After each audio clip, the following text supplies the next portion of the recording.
Hello दोस्तों, जय हिंद। कैसे हैं? उम्मीद करते हैं आप सब बहुत अच्छे होंगे। दोस्तों, आज का एपिसोड में हम बताने वाले हैं आपको, जो है एपिसोड में है वृद्धि एवं विकास। मैंने आपको बताया था कल सजीवों के लक्षण में कि सजीवों का किस प्रकार वृद्धि होता है और उसका अपना एक विकास होता है। चाहे जितने भी सजीव है, हर सजीव का अपना विकास और वृद्धि होता ही है, यह हटने वाला कभी नहीं होता है। यह सजीवों में अक्सर देखा जाता है कि ये चलते रहेगा, ये निरंतर होता रहता है। सजीवों में पाए जाने वाला गुण उसके अपने आधारित पर डिपेंड करता है।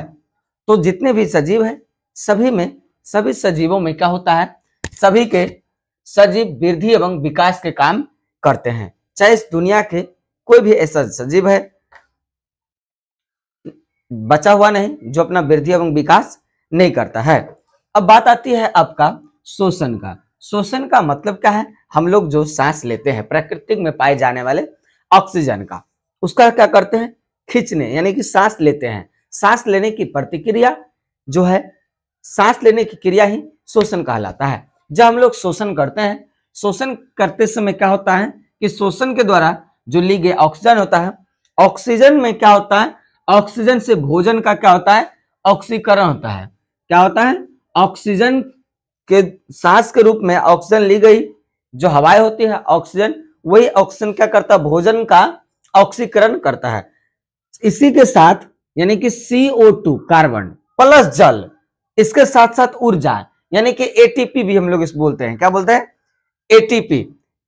तो एटीपी का निर्माण करता है। कभी चर्चा करेंगे पूर्ण रूप से एटीपी पर, अभी इतना जान लीजिए कि एटीपी क्या है। तो एटीपी का क्या करता है? निर्माण करता है। एटीपी का निर्माण कैसे होगा?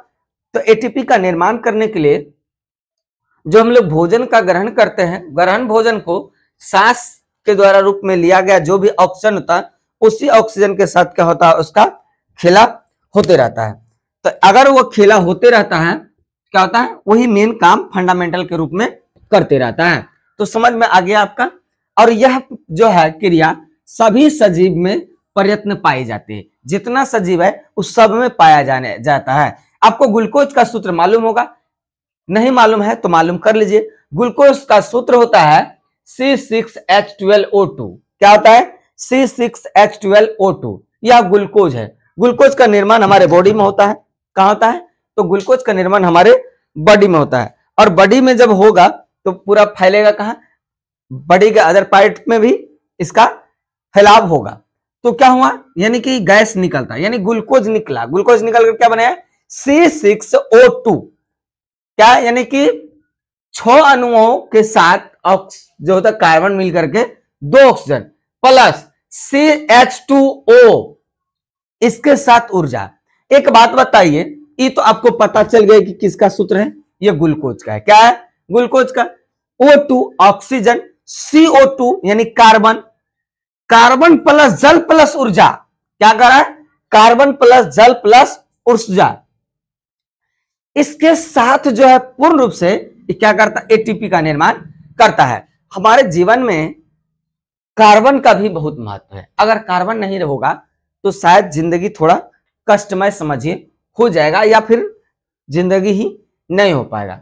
तो ये जो क्रियाएं होती है कहां होता है? अगर आपसे पूछ लिया जाए कि ये क्रियाएं कहां होती है, तो ये क्रिया मुख्य रूप से जो है आपको पता होना चाहिए कि माइटोकॉन्ड्रिया में होती है। ये जीव कहां होता है? ये पूरा प्रक्रिया तो माइटोकॉन्ड्रियम कहां होता है?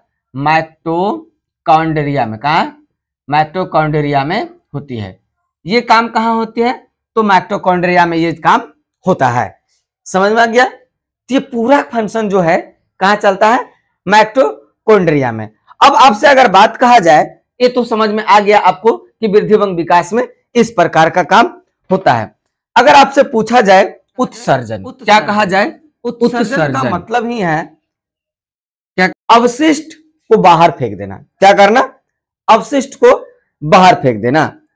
उपापचयी यानी कि पचे हुए भोजन जो पच गया और उसका रस खत्म हो गया, रसाक्त बचा नहीं, यानी कि पचे हुए भोजन उपापचयी क्रियाओं में जो ऊर्जा के साथ क्या करता है? कुछ विशेष और हानिकारक पदार्थों में उत्पन्न करते हैं।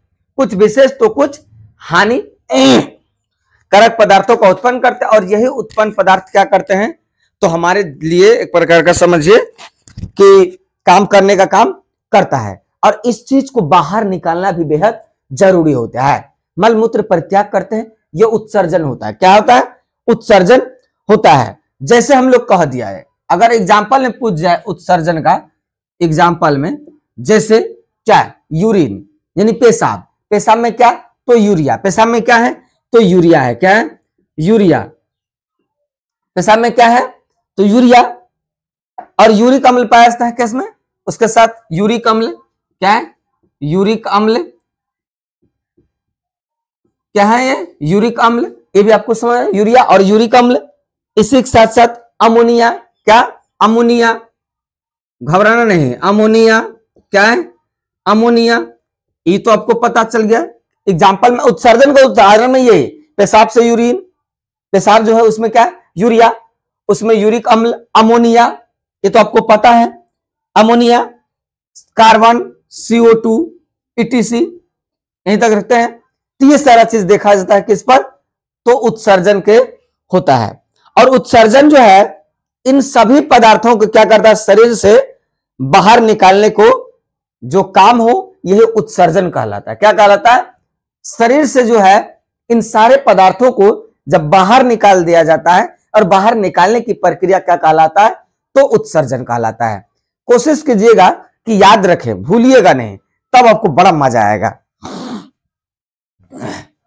तो आपको समझ में आ गया उत्सर्जन कि नहीं आया? आ ही गया होगा।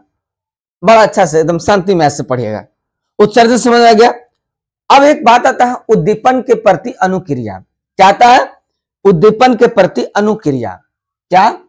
उद्दीपन के प्रति, उद्दीपन के प्रति अनुक्रिया। क्या?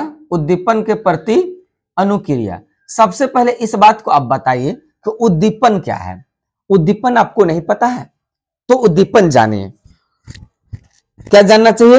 उद्दीपन यानी कि कांटा लगने पर पैर को हम लोग क्या करते हैं? अचानक हटा लेते हैं।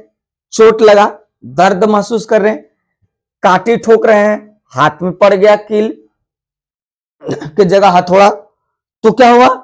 हटाना पड़ता है। उसका ठंड से शरीर से क्या करते हैं? कांपना शुरू कर देता है। यह हमारा बाह्य उद्दीपन है। क्या है? यह बाहरी उद्दीपन है जो हमको स्पष्ट रूप से दिखाई देता है। उद्दीपन का कुछ उदाहरण आंतरिक, जैसे आपको भूख लगना। क्या लगना? भूख लगना, प्यास लगना, इस तरह जो है आंतरिक उद्दीपन है। क्या है? आंतरिक उद्दीपन है, यानी अनुभव कर लेते हैं, जरूरत के हिसाब से उसको पूरा किया जाता है। तो समझ में आ गया उद्दीपन के प्रति अनुक्रिया।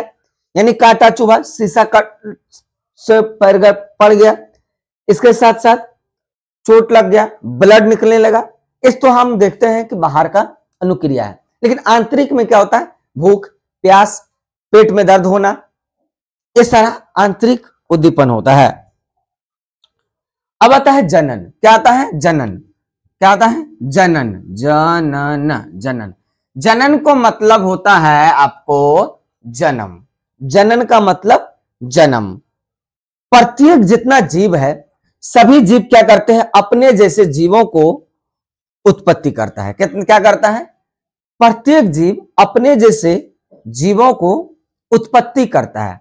अपने जनसंख्या के वृद्धि करने के लिए क्या करता है? जन्म करते हैं। और प्रत्येक जीव अपनी जाति की क्या करता है? निरंतरता को अस्तित्व में बनाए रखते हैं, कंटिन्यू चलते रहे। यह क्या कहलाता है? तो यह जनन कहलाता है। आपको यहां तक पूर्ण रूप से समझ में आ गया होगा बात, हमको जहां तक पता चलता है, कोई दिक्कत नहीं। अब ये पूरा टॉपिक जब आपको समझ में आ गया है तो एक नया टॉपिक अब शुरू हो रहा है, यहीं से जीवधारियों का वर्गीकरण। क्या शुरू हो रहा है? तो जीवधारियों का वर्गीकरण। आपको एकदम पूरा शांत से एकदम आस्ते आस्ते समझना है। यहां तक क्लियर है? आगे बढ़ते हैं। यहां पर क्या पढ़ेंगे हम लोग, तो वो चीज देखिए क्या पढ़ना है आपको। घबराने की बात नहीं है, तुरंत हम आपको दिखाते हैं कि क्या हम लोग इस चीज को समझ पाएंगे या नहीं समझ पाएंगे। समझ जाइएगा आप लोग, हम कोशिश करेंगे कि आपको आसान करके समझा दे। तो क्या समझना है? समझना है जीवधारियों का वर्गीकरण। क्या? जीवधारियों का वर्गीकरण। क्या? जीवधारियों का वर्गीकरण। ना छूट गया क्या? तो जीवधारियों का वर्गीकरण, हर जीव को अलग अलग रूप में रखे थे, रेंगने वाले, उड़ने वाले, कुछ दौड़ने वाले, कुछ चलने वाले, किसी का एक जैसा सैंपल मिलता है। इन सारी चीजों को हम रखे। अरस्तु का नाम आप सुने होंगे, यानी कि अरस्तु जंतु विज्ञान का पिता। क्या? जंतु विज्ञान। अगर हम कहा सीधा कहे तो लाइफ साइंस यानी जीव विज्ञान जो होता है बायोलॉजी, बायोलॉजी के पिता अरस्तु है। कौन है? अरस्तु है।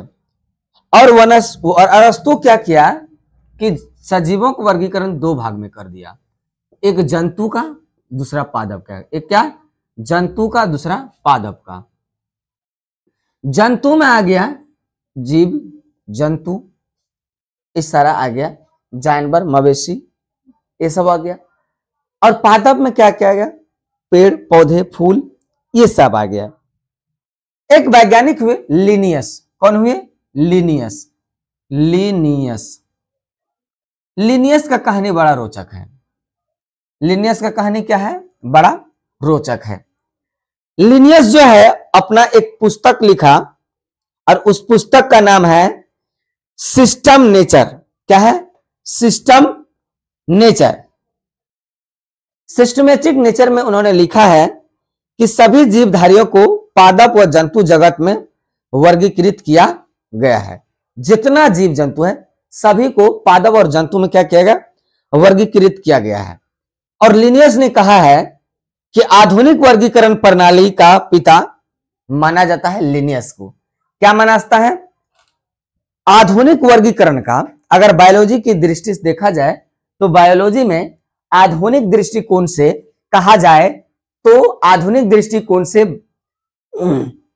जीवधारियों का वर्गीकरण का पिता लिनियस को माना जाता है। तो आप यहां से लिख सकते हैं लिनियस को आधुनिक जीवधारियों का वर्गीकरण का पिता कहा जाता है। क्या कहता है? कहा जाता है।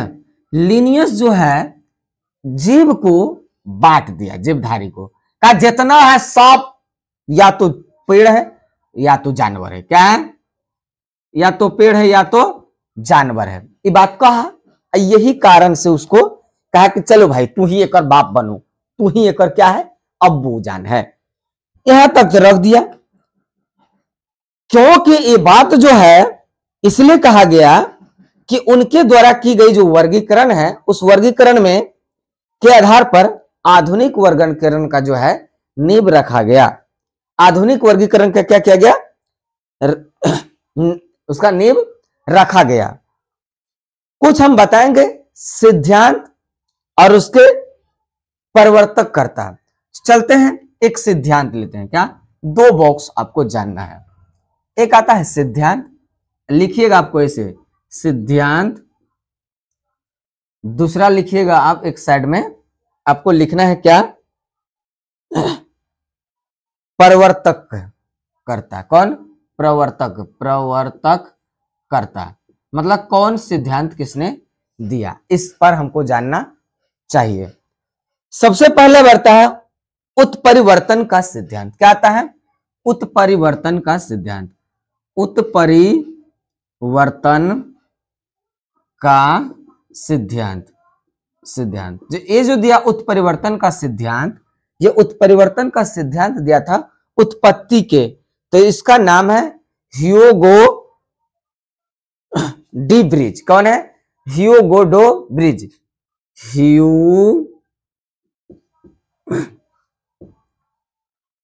डी ब्रिज, क्या नाम है इसका? ह्यू डी ब्रिज। अब आता है जीव द्रव सिद्धांत। क्या आता है? जीव द्रव सिद्धांत। तो जीव द्रव का सिद्धांत जो दिया था, जीव द्रव का सिद्धांत ये दिया था हर्टविग ने। कौन दिया था? हर्टविग ने। किसने दिया था? तो हर्टविग ने। आपसे पूछा जाएगा कि जीव द्रव का सिद्धांत किसने दिया था, तो जीव द्रव का सिद्धांत हर्टविग ने दिया था। द्विनाम पद्धति का सिद्धांत, एक ही जीव का द्विनाम, तो इसको कहा जाता है द्विनाम पद्धति सिद्धांत। क्या बोला जाता है?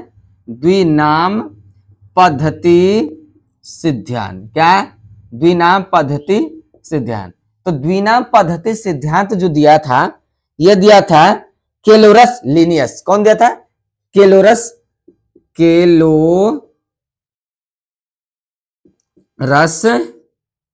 लिनियस। कौन? कैलोरस लिनियस। कैलोरस लिनियस। द्विनाम पद्धति का सिद्धांत किसने दिया था? तो द्विनाम पद्धति सिद्धांत का जो है प्रतिपादन क्या था?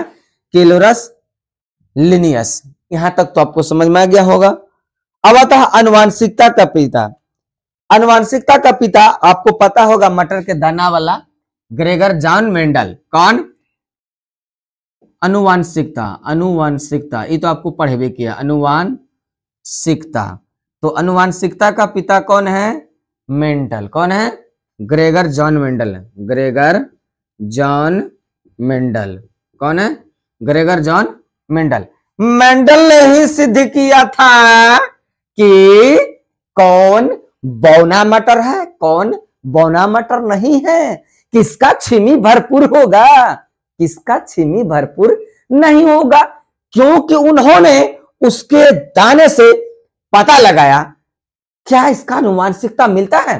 अनुवांशिकता का पूरा खंगाल के रख दिया। कौन? तो ग्रेगर जॉन मेंडल ने। अब आता है कोशिका का सिद्धांत। कोशिका प्रतिपादन लिखिए। क्या लिखिए आप? कोशिका। क्या? कोशिका प्रतिपादन का सिद्धांत। कोशिका प्रतिपादन का सिद्धांत। तो कोशिका प्रतिपादन का सिद्धांत जो दिया था, आपको पता नहीं है? कोशिका के विषय में हम बताए थे स्लाइडेन एवं स्वान। कौन? स्लाइडेन एवं स्वान। कौन?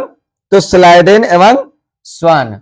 स्लाइडेन एवं स्वान ये दिया था कोशिका के विषय में सिद्धांत। तो इन्होंने कोशिका के विषय में साबित किया था। डीएनए के द्विखंडन। क्या? डीएनए के द्विखंडन का सिद्धांत। DNA di nucleic acid. क्या? डाई राइबोज न्यूक्लियक एसिड जो होता है डीएनए, डाई न्यूक्लियक एसिड जो होता है, इसका सिद्धांत दिया था। कौन? तो इसका सिद्धांत भी आपको जानना चाहिए कि डीएनए का सिद्धांत किसने दिया था? तो वाटर एवं क्रिक। कौन दिया था? वाटर एवं क्रिक। इसका नाम था वाटर एवं क्रिक। इसका नामों जो है ऐसा ऐसा है, वाटर एवं क्रिक। ये दिया था डीएनए के द्विखंडन का सिद्धांत। क्या दिया था? डीएनए के द्विखंडन यानी मॉडल तैयार किया था। डीएनए का मॉडल तैयार करने वाले व्यक्ति ये थे। और आनुवांशिकता का जो है मॉडल तैयार किसने किया था? तो ग्रेगर जॉन मेंडल ने किया था। अब आता है इसमें आपका उपार्जित लक्षणों का वर्गीकरण। क्या आता है? तो उपार्जित लक्षणों का वर्गीकरण। क्या? उपार्जित लक्षणों का वर्गीकरण। क्या आता है आपका? उपार्जित लक्षणों का वर्गीकरण। उपार्जित लक्षणों का वर्गीकरण। उपार्जित लक्षणों का वर्गीकरण अगर कहा जाए तो इसको क्या था? कौन? तो इसको क्या था आपका? लेमार्क। कौन क्या था? लेमार्क। लेमार्क। अरे लेमार नहीं, लेमार्क। कौन? लेमार्क किया था। अब प्रकृति वर्ण का भी सिद्धांत दिया था कि प्रकृति में किस प्रकार जीवों का अपना संचयन होता है। तो प्रकृति वर्ण का सिद्धांत। कौन? प्रकृति वर्ण का सिद्धांत। प्रकृति वर्ण का सिद्धांत। तो प्रकृति वर्ण का जो सिद्धांत दिया था, तो प्रकृति वर्ण का सिद्धांत देने वाले व्यक्ति थे कौन? Charles Darwin. कौन थे? Charles Darwin. चार्ल्स डार्विन, आपने इसका नाम सुना होगा, चार्ल्स डार्विन का। बहुत बड़े विद्वान थे। क्या थे? बहुत बड़े विद्वान हुए, और वैज्ञानिक के दृष्टिकोण से तो इसको महान से भी आगे दर्जा दिया गया है। और वनस्पति सिद्धांत का जनक, ये तो आपको पता है, वनस्पति क्या? वनस्पति सिद्धांत। वनस्पति सिद्धांत, तो वनस्पति सिद्धांत किसने दिया था, आपको पता है? बताइए बताइए फटाफट, जल्दी जल्दी। वनस्पति सिद्धांत का, तो वनस्पति सिद्धांत का कौन दिया था? थियोफ्रेस्टस। कौन है? थियोफ्रेस्टस। थियोफ्रेस्टस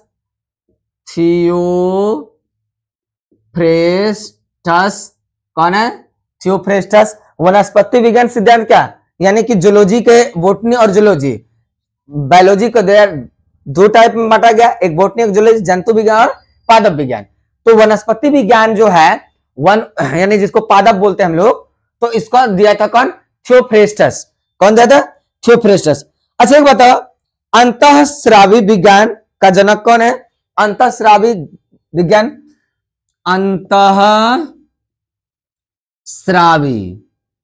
अंतःस्रावी क्या? तो अंतःस्रावी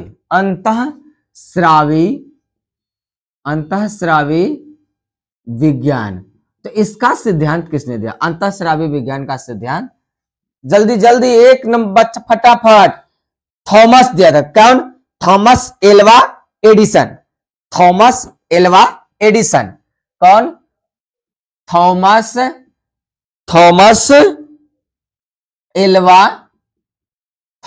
एल्वा एडिसन ना, एडिसन। बल्ब का खोज किसने किया था? तो बल्ब का खोज, कौन बल्ब? तो बल्ब का खोज किया था आपका कौन? नहीं पता है? वो बल्ब खोजा था, कहने का मतलब है तो विद्युत बल्ब का खोज किया था। कौन बल्ब का खोज किया था? तो विद्युत बल्ब का खोज एडिसन ने ही किया था। आपको बड़ा एकदम मजा आ गया होगा आज क्लास में।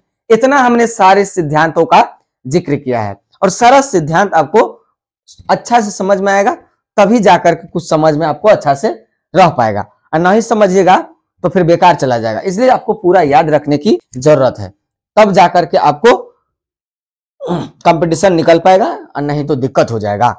तो आज का टॉपिक में हम इतना ही रखे हैं, फिर अगले दिन मिलते हैं। जय हिंद, जय भारत।